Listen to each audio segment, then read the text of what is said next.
Let's say we up and left this town and turned our future upside down. We'll make pretend that you and me lived ever. So how's the tour been so far? This is our first time ever in Australia. It's been it's so nice here. People are nice. Everyone on tour is so nice. Paramore, me at 6, all just really cool people. Is this one of your biggest supports you've done so far, or? Probably one of them. Yeah. We did a run with Fall Out Boy as well. Yep. And that was a lot of fun too. But our first show coming back after the New Year and everything was what was it? Brisbane, right? Yeah. It was in Brisbane, and so we had a moment where we needed to kind of like shake off the rust and get back into the swing of things. But now I feel like we got it back. I was just looking at your live shots from last night and that. Do you ever look back and go, geez, you know, what space were we in last night when we were on stage, or? Yeah. It's sometimes. Actually, you know, what's interesting is like sometimes, like the Brisbane, our first show here, he was saying it was a little rusty, and I forget most of that show. It was just kind of like this blur where it was kind of like, it was a chaotic day, and kind of like throwing things together last second, and then we played the show that neither of us are happy about, and so I kind of just like, whether I subconsciously block it out or just it's all a blur, I don't know. But looking at photos then later, it's just like, oh yeah, I forgot like we did that. It's interesting. It always is interesting, like looking back and seeing.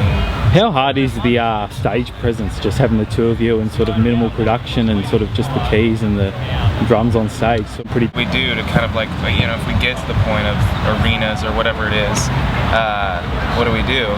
And we've always, from the very beginning, had the mindset of let's be as energetic as possible and try and do as many things as possible to kind of make up for the fact that we don't have as many people, and hopefully still make it an entertaining show with just 2 people. And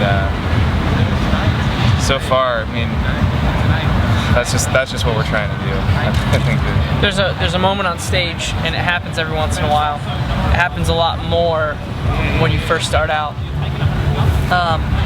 And as you grow as a band and as performers, it happens less and less. And what it is when things get away from you, when you can feel the pressure of the room and your set time and what it is that you're saying, you're not thinking about first. There's moments where you can kind of lose control of the room, and as long as we just being calm inside of that energy, then I think that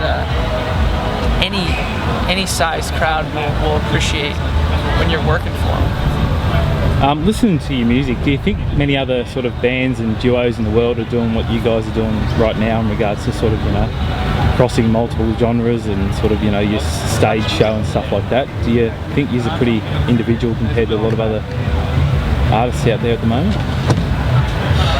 I don't really listen to much music.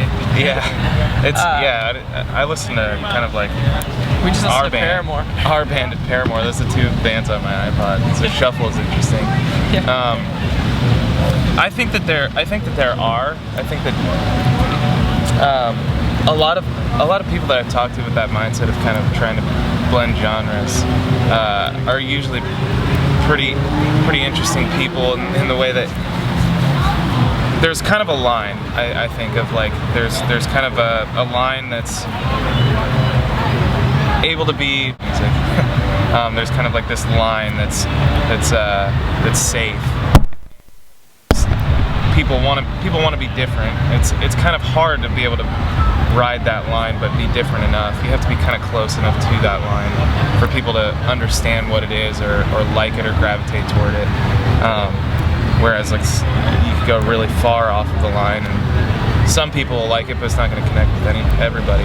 And so I think that there are a lot of bands I think that try and do that, but are, you know, almost try and be really far from that line, if that makes any sense.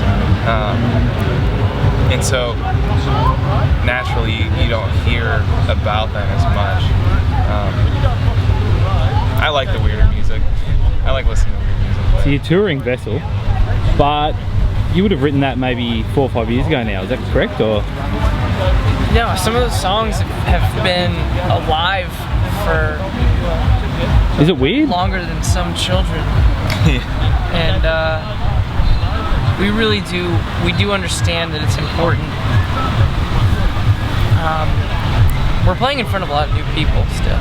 So to see the show from there has the sensibility of wanting to understand what the people in the audience are thinking and what the room is thinking, then it's not so bad, because you know that this may be the first time they've ever heard the song or the first time they've ever heard it live. And that really helps. And that's why when I'm standing on stage, I'll never say, you know, how are we doing over here on the right side, when really it's their left.